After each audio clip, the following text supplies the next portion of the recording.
Now, Hospital Trust in Lancashire says that it's having to spend up to £500,000 every year on ambulances just to move patients around the buildings on its own site.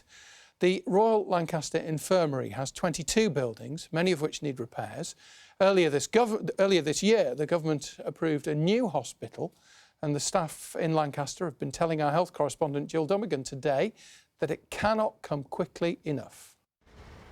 The Royal Lancaster Infirmary has been on this site since the 1890s, and parts of it are definitely not ageing well. You can see the remnants of the rain. It's running down the doors to the chapel. It runs along the corridor area that we've got here. We've had to use the absorb mats that you see. Leaks are a frequent issue here, and by no means the only one. We've got issues with drainage, we've got issues with electrical supply, we've got issues with our roofs and our infrastructure that support the functions that we do as a trust. And at this moment in time, it's all getting a little bit on top of us. And then there's the geography. This site's on a hill, and over the years it's grown and spread across 22 different buildings. And this is one of them. This is a unit that looks after frail and elderly patients, patients who frequently have to go for scans and other treatments to entirely different parts of the hospital. And because of the way it's laid out, they often have to get there by ambulance, a huge disruption to the patients and a cost to the trust of around £500,000 a year. It's a challenge. It costs us twice as much to run this site as it would to run a modern new hospital on a daily basis.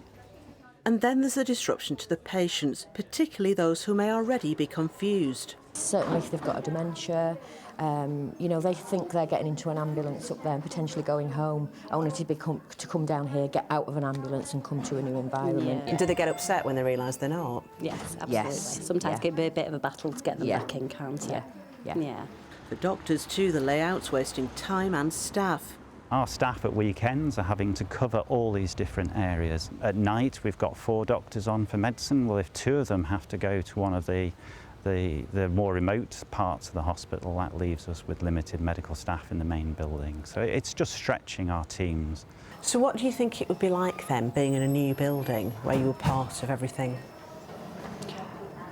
Exactly that. We would feel like we are part of everything instead of isolated in a different area. You know, it'd be great, wouldn't it? It definitely would. Yeah. A new building's probably a decade away. The next task is to find the site for it. We're hoping to build a modern, state-of-the-art hospital that delivers world-class care near this site. This happens once in a generation for a population, so we're very excited about it. Jill Dummigan, BBC North West Tonight at the Royal Lancaster.